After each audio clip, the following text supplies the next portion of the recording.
কোয়েল মল্লিক রাজ্যসভার সাংসদ পদ থেকে ইস্তফা দিলেন। এবার কোথায়? বিজেপিতে? কোথায় যাবেন কোয়েল মল্লিক, নাকি রাজনীতিই ছেড়ে দেবেন? এই সব প্রশ্নের উত্তর খোঁজার চেষ্টা করব। সম্ভাবনা কি কি দেখা যাচ্ছে বোঝার চেষ্টা করব, এবং বিজেপি নেতারা তারাই বা কিভাবে দেখছেন। আমার সঙ্গে বিজেপি বিধায়ক রুদ্রনীল ঘোষ রয়েছেন। কি মনে হয়, বিজেপিতে আসছে? দেখুন, তিনি কোথায় যাবেন কি না যাবেন, কোয়েল কোথায় যাবেন কি না যাবেন একজন পরিণত মানুষ, তার ব্যক্তিগত ইচ্ছা বা সিদ্ধান্ত। কিন্তু আমার এই ক্ষেত্রে মনে হয় যে তিনি একটা সঠিক সিদ্ধান্ত নিয়েছেন। তার মতো মানুষ তাকে ওই স্থানে দেখে, অর্থাৎ তৃণমূলের দলীয় পতাকায় রাজ্যসভায় সাংসদ হিসেবে দেখে পশ্চিমবঙ্গের মানুষ দলমত নির্বিশেষে তারা বড়ই কষ্ট পেয়েছিলেন।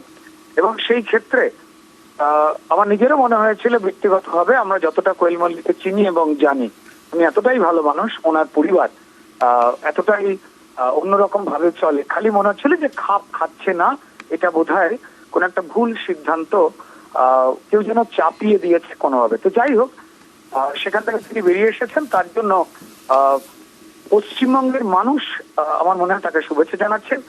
আর তিনি অত্যন্ত গুণী একজন অভিনেত্রী। আমি এটাই এই ক্ষেত্রে শুধু বলতে পারি যে সিনেমা সংক্রান্ত বা শিল্প সংক্রান্ত কাজে তিনি যদি মনোনিবেশ করেন তাহলে খুব ভালো হয়। তার অভিজ্ঞতাকে নিয়ে আরো ভালো ভালো কাজ করা যেতে পারে। বাকিটা তার ইচ্ছা, তিনি কি করবেন। আপনি বলেছিলেন ভুল সিঁড়িতে পা দিয়েছিলেন, যদি সঠিক সিঁড়ি তিনি চিনতে চান আপনি নিশ্চয়ই সাহায্য করবেন। যে কোনো স্বচ্ছতার জায়গায় তার সিদ্ধান্ত তিনি নেবেন। যে সিঁড়িতে তিনি পা দিয়েছিলেন সেই সিঁড়িটা ভালো সিঁড়ি ছিল না, এটা সমাজ বলেছে, পশ্চিমবঙ্গের প্রত্যেকটি মানুষ বলেছে, রাজনৈতিক বাইরে গিয়েও। বাকিটা তার সিদ্ধান্ত। ধন্যবাদ। বিজেপি বিধায়ক রুদ্রনীল ঘোষ আমার সঙ্গে ছিলেন এবং বলছিলেন যে ভুল সিঁড়িতে পা দিয়েছিলেন তিনি। বাংলার মানুষ তা জানতো এবং তিনি নিজে যখন বুঝতে পেরেছেন সরে দাঁড়িয়েছেন। আমার সঙ্গে মৈত্রী রয়েছে নয়াদিল্লি থেকে। মৈত্রী, দিল্লি সংসদে রাজ্যসভায় আরো একজন সাংসদ তৃণমূলের হাত ছাড়লেন। কি কি খবর আসছে বিভিন্ন জায়গা থেকে? কারণ বিরাট সম্ভাবনার একটা জায়গা তৈরি হচ্ছে, হয়তো তিনি বিজেপিতেও যোগ দিতে পারেন, এরকম সম্ভাবনা, এরকম জল্পনাও আসছে বিভিন্ন জায়গা থেকে। দেখো, এই সম্ভাবনা ক্রমেই প্রকট হচ্ছে, তার কারণ বেশ কিছু ছবি এবং তথ্য সামনে আসছে। যেটা খবর পাওয়া যাচ্ছে যে উপরাষ্ট্রপতি ভবনে আসার আগেই একটি বৈঠক করেন কোয়েল মল্লিক, এবং সেই বৈঠক তিনি করেছেন ভূপেন্দ্র যাদবের সঙ্গে। ফলে সেই জায়গায় দাঁড়িয়ে একটা বড়সড় সম্ভাবনা যে তিনি বিজেপিতে জয়েন করবেন কিনা, সেই সম্ভাবনা কিন্তু ক্রমেই মাথা চাড়া দিচ্ছে। এবং যেটা সব থেকে তাৎপর্যপূর্ণ এই মুহূর্তে দাঁড়িয়ে, কোয়েল মল্লিক যিনি একেবারে রাজ্যসভার সাংসদ হিসেবে সদ্য নির্বাচিত হয়েছেন, যিনি একটিও সংসদের অধিবেশন অ্যাটেন্ড করেননি, এই প্রথম হয়তো এই ধরনের কোনো ঘটনা ঘটলো যে একজন রাজ্যসভার সাংসদ যিনি রাজ্যসভার জন্য নমিনেটেড হয়েছেন এবং তিনি রাজ্যসভায় শপথ গ্রহণ করেছেন এবং একটিও তারপরে একটিও অধিবেশন তিনি যোগ দেননি এবং তার আগেই পদত্যাগ করছেন, এইরকম ঘটনা কিন্তু কার্যত নজিরবিহীন। এবং সেই ঘটনাকে কিন্তু এই মুহূর্তে সাক্ষী থাকতে চলেছি আমরা। এবং ইতিমধ্যেই আমরা যেটা জানতে পারছি যে ভাইস প্রেসিডেন্ট হাউসে তিনি ইতিমধ্যেই পৌঁছে গিয়েছেন এবং উপরাষ্ট্রপতির সঙ্গে দেখা করছেন তিনি।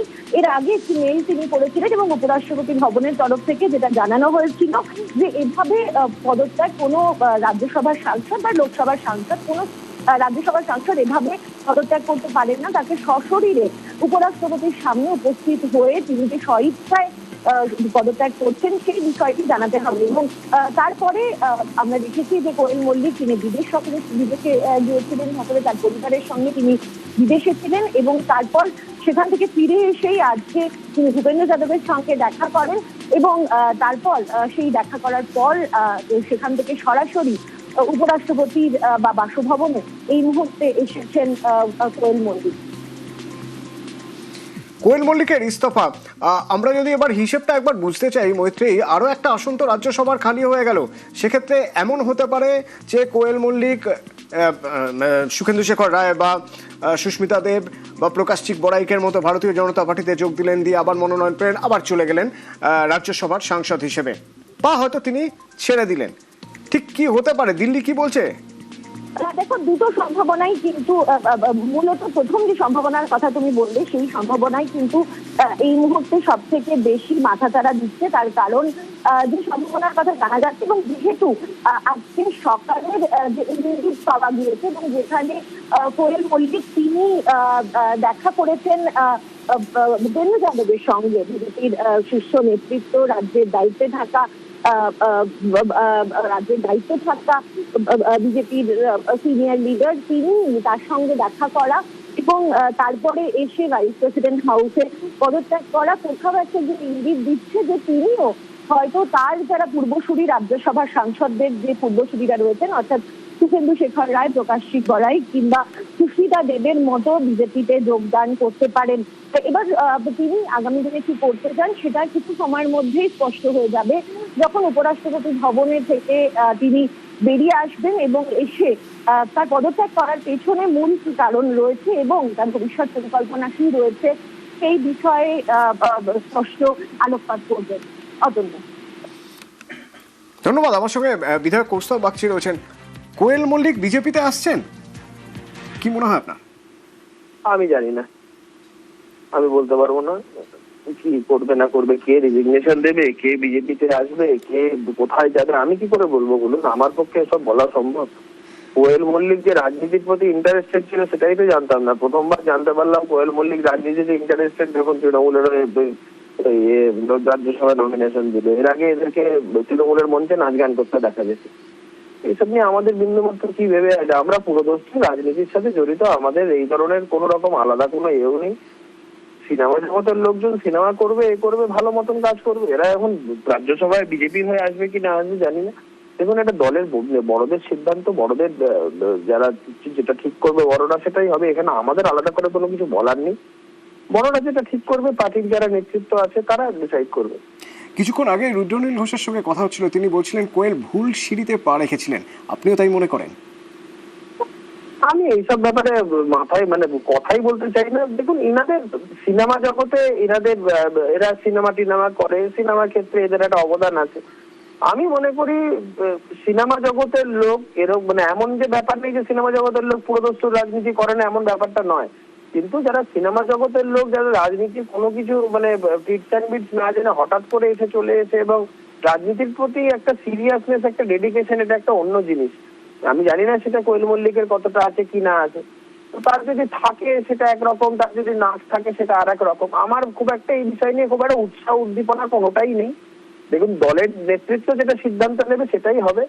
তবে আমি এটা মনে করি, বারংবার এক কথা আমি মনে করি যে আমাদের দলের যারা কার্যকর্তারা রয়েছেন, আমাদের যারা নেতৃত্ব রয়েছেন, তারা যথেষ্ট বিচক্ষণ এইসব ব্যাপারে সিদ্ধান্ত নেওয়ার জন্য। যারা আমাদের রাজ্য নেতৃত্ব, কেন্দ্রীয় নেতৃত্ব, তারা যথেষ্ট বিচক্ষণ এইসব ব্যাপারে সিদ্ধান্ত নেওয়ার জন্য। তারপর কে পদত্যাগ করবে, কে কি করবে, সেটা তাদের ব্যক্তিগত ব্যাপার। এখানে আমাদের এই নিয়ে আসলে তৃণমূলকে নিয়ে কথা বলার মতো রেলেভেন্সি আজকের দিনে নেই। তো কে পদত্যাগ করছে, কে করছে না, how does it matter anymore? ধন্যবাদ। আবির আছে আমার সঙ্গে। আবির, একের পর এক সংখ্যা কমছে, এবার এই যে কজন রয়েছেন সাংসদ হিসেবে, রাজ্যসভার সাংসদ হিসেবে, তাদের নিয়েও তাহলে কালীঘাটের টেনশন আছে? অতএব প্রথমত হচ্ছে যারা এখনো পর্যন্ত সাংসদ রয়ে গিয়েছেন রাজ্যসভাতে, তারা নিজেরাও জানেন না যে তারা সাংসদ হিসাবে থাকবেন কিনা, এবং তারা অনেকেই সিদ্ধান্তহীনতার মধ্যে ইতিমধ্যে ভুগছেন। এমন একটি সূত্রের খবর জানতে পারা যাচ্ছে যে অনেকেই সিদ্ধান্ত নিয়েও ফেলেছেন সাংসদ পদ থেকে সরে যাওয়ার জন্য, এবং তারা সেই সংক্রান্ত বিষয়ে তাদের যে আলোচনা নির্দিষ্ট জায়গাতে তারা শুরুও করে দিয়েছেন। তুমি কোয়েলের ক্ষেত্রেও দেখো যে টলিউডের অভিনেত্রী কোয়েল মল্লিকের পরিবারের সঙ্গে কখনো কোনো রাজনৈতিক যোগই ছিল না, এবং 26-এর বিধানসভা নির্বাচনের আগে আমরা দেখেছিলাম তাদের গজদিনের বাড়িতে গিয়ে তার বাবা রঞ্জিত মল্লিকের সঙ্গে দেখা করেন হচ্ছে অভিষেক বন্দ্যোপাধ্যায়, এবং সেদিনকেই জল্পনা ছড়ায় যে কোয়েল মল্লিক বা রঞ্জিত মল্লিক তার হয়তো রাজ্যসভার সদস্য পদ যেতে পারেন। তারপরে দেখতে পাওয়া যায় যে কোয়েল মল্লিক তাকে রাজ্যসভাতে তাকে মনোনয়ন দেয় হচ্ছে তৃণমূল কংগ্রেস, এবং 6ই এপ্রিল তিনি বিনা প্রতিদ্বন্দ্বিতায় বাবুল সুপ্রিয়, রাজীব কুমার, মানেকা গুরুস্বামীর সঙ্গে তিনিও রাজ্যসভার সাংসদ হয়ে যান। এবং রাজ্যসভার সাংসদ হয়ে যাওয়ার পর বিভিন্ন বিধানসভাতে তিনি ভোটের প্রচারে তিনি নেমে পড়েন। গোটা রাজ্য জুড়ে ঘুরে ঘুরে তিনি তৃণমূল প্রার্থী ধরে তিনি প্রচার করতে শুরু করেন। তবে সংসদের কোন একটি অধিবেশনও পূর্ণ মাত্রার অধিবেশনে যোগ দিতে দেখতে পাওয়া যায়নি হচ্ছে কোয়েল মল্লিককে। দ্বিতীয়ত হচ্ছে যে কোয়েল মল্লিকের বাড়ির সঙ্গে মমতা বন্দ্যোপাধ্যায়ের সম্পর্ক অত্যন্ত ভালো ছিল এবং আমরা দেখেছি যখন থেকে রেলমন্ত্রী ছিলেন মমতা বন্দ্যোপাধ্যায়, সেই সময় কোয়েল মল্লিকদের বাড়ির যে দুর্গাপুজো, সেই পুজোতে নিয়মিত মমতা বন্দ্যোপাধ্যায় যেতেন। এমনকি রেলমন্ত্রী হিসেবে মমতা বন্দ্যোপাধ্যায়ের একাধিক অনুষ্ঠান, মুখ্যমন্ত্রী হিসেবে মমতা বন্দ্যোপাধ্যায়ের একাধিক অনুষ্ঠান, সেখানে হচ্ছে রঞ্জিত মল্লিকে তার উপস্থিতি ছিল। এমনকি শেষ 2021 এবং 2026 দুবারই দেখতে পাওয়া যায় যে ভবানীপুর থেকে মমতা বন্দ্যোপাধ্যায় তিনি যখন বিধানসভা নির্বাচনে প্রতিদ্বন্দ্বিতা করেছেন, সেই প্রতিদ্বন্দ্বিতা করার সময় তার যারা নির্বাচনী প্রণয়ন পেশের যে প্রস্তাবক, সেই প্রস্তাবকতে সই হিসাবে রয়েছে হচ্ছে কোয়েল মল্লিকের স্বামী নিসপাল সিং রানে, তার নাম সেখানে উল্লেখিত ছিল। ফলে সব মিলিয়ে তাদের সঙ্গে মমতা বন্দ্যোপাধ্যায়ের একটা খুবই ভালো সম্পর্ক ছিল। কিন্তু রাজনৈতিক দিক থেকে এদের যে পালা বদল, এদের যে অবস্থান বদল, তা 4 মের পর থেকে শুরু হয়ে যায় এবং একাধিক জন তারা বলতে শুরু করেন যে বর্তমান পরিস্থিতিতে দাঁড়িয়ে তাদের পক্ষে তৃণমূল কংগ্রেসের থেকে দল করাটা সম্ভব না এবং তারা কোনো দলের বা পদ আঁকড়ে থেকে বসে থাকতে চান না এবং সে কারণেই তারা ইস্তফা দিয়ে দিচ্ছেন। ব্যতিক্রমী ঘটনা এটাই ঘটলো যে শুভেন্দু শেখর রায়, সুস্মিতা দেব, প্রকাশ চিক বড়াই তারা ইস্তফা তো দিলেন এবং ইস্তফা দেওয়ার পর যখন রাজ্যসভার তাদের ছেড়ে যাওয়া আসনগুলিতে নির্বাচন হবে বলে ঘোষণা করা হলো, সেই ঘোষণা হওয়ার পর তারা বিজেপিতে তারা যেদিনকে যোগদান করলেন তার কয়েক ঘন্টার মধ্যে দেখতে পাওয়া গেল কি যে রাজ্যসভাতে তাদেরকেই পাঠানো হচ্ছে, বিজেপির তরফ থেকে তাদের নামই ঘোষণা করে দেওয়া হলো এবং তারাও বিনা প্রতিদ্বন্দ্বিতাতে যেতে চলেছেন। তার কারণ হচ্ছে রাজনীতির হিসাবে বা রাজনীতির অঙ্কে এই মুহূর্তে রাজ্য বিধানসভার মধ্যে বিজেপির হাতে যে প্রাপ্ত সদস্য সংখ্যা রয়েছে তার ভিত্তিতে তারা সরাসরি বিনা প্রতিদ্বন্দ্বিতার ক্ষেত্রেই তারা নির্বাচিত হয়ে যেতে পারেন। কোয়েল মল্লিকের ক্ষেত্রে এই ধরনের কোনো ঘটনা ঘটবে কিনা সেটার জন্যই প্রত্যেকের জল্পনা রয়েছে। তার কারণ যেহেতু তার সঙ্গে কোনো রাজনীতির যোগ ছিল না, ফলে তিনি আগামী দিনে সত্যি রাজনীতি করবেন কিনা তা নিয়ে নানান মহলে প্রশ্ন উঠছে। তবে দেখা গেল কি আজকে তিনি রাজ্যসভার চেয়ারম্যান তথা উপরাষ্ট্রপতি সিপি রাধাকৃষ্ণনের সঙ্গে দেখা করে নিজের ইস্তফাপত্র জমা দিলেন। সূত্রের খবর বা বিভিন্ন ছবিতেও দেখতে পাওয়া যাচ্ছে যে সাংসদ পদ ছাড়ার পরই কোয়েল কেন্দ্রীয় মন্ত্রী তথা সাংগঠনিক শীর্ষ নেতা ভূপেন্দ্র যাদবের সঙ্গে তিনি দেখা করেছেন।